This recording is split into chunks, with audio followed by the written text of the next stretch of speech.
Yeah, I wanted to. I wanted the road that I wanted. You know, I didn't want to become anyone's product, really. That was basically it. Here's what's weird. You're talking totally differently to the way I expected you to, because I haven't seen you being yourself for quite a long while, and I'm used to you either speaking like this, like a crazy person, or, oh, what a word's white chocolate. You know, it kind of... You do those voices in the films, and here you're talking like a grown-up man. That's weird, isn't it? Yeah, I expected it's like kind of like normally it's like a Michael Jackson voice. But I guess we don't see you being interviewed that much, and I guess that's deliberate on your part. Occasionally, I become a grown-up man too. Yeah. But you're kind of a weird person, I imagine, though, aren't you? Because that's what obviously. Because I don't see you playing normal people often. I've been accused of weird. Yeah, I've been accused. But you like being a bit weird, don't you? Well, I mean, I just like to sort of, you know, I prefer to go down the road that I prefer. Yeah. He's weird. Yeah. And coming from you, that's quite something, because you're no stranger to the weird side of life, are you? Well, I mean, what's weird, you know? I mean... You two are. Oh. we got a double helping of... But do you go to Johnny first, because this partnership, it clearly works, and it's clearly something that you both feel comfortable with, but you do, make other films with other people. Do you prefer working with Johnny? Is it your first port of call when you have a part, or are there certain parts where you don't go to him because you don't think it's a good mix? No, I think I always go to him if I feel the part's right and think he'd like it, and also he's willing to try anything, and he also doesn't like looking at himself. He's never seen a movie that we've done together. You don't watch yourself back? I can't stand it. Yeah. Because you're unattractive, is that it? No, really, you just don't like seeing yourself on the screen, or you don't like the performance? What I prefer, I just prefer to walk away with the experience of the process and have, to have that, and then that's plenty. I don't need to see the product. You should watch them, though, because some of them are pretty good.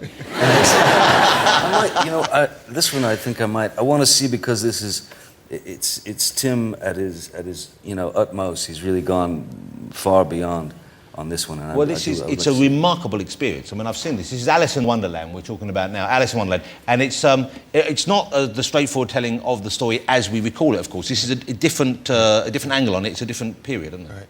Well, I mean, I've seen there's been 20 versions of it, I guess, and they've all tried to, in some ways, be very literal to the stories, which are absurdist and don't really have a really strong linear.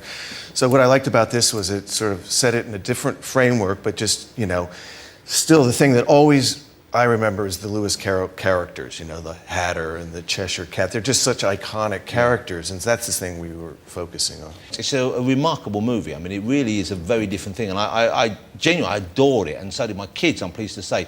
But it's really quite way out there. I mean, it isn't a kind of straightforward fairy story. It isn't like the cartoon Alice from years ago. Well, I mean, people, they go like, well, it's darker or something, and then you had to go, this was written, 18, whatever, and it's like, there's something that says, drink me, eat me, that you don't know what it is. It's completely politically incorrect in a certain way that the story, and this was, as we said, if this story were written now, it would be kind of mind-blowing today. And, it's been such an inspiration for musicians, artists, and so it's just, it's in the subconscious of everybody in some way. And you play the Mad Hatter as if he is somewhat mad.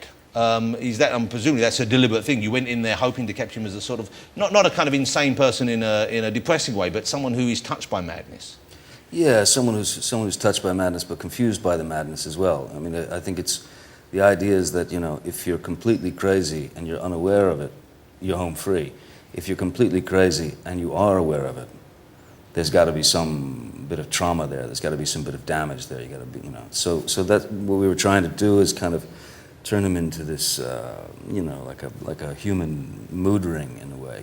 That he goes from, severe sort of depression to great levity, and then intense rage. Kind of like people, sometimes bipolar people swing from one extreme to another. That sort of thing, yeah. I think it's one of your, if not your best performance ever. Wow. I think it's incredible.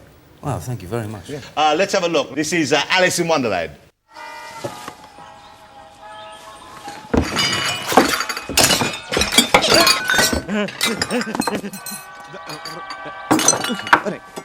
It's you.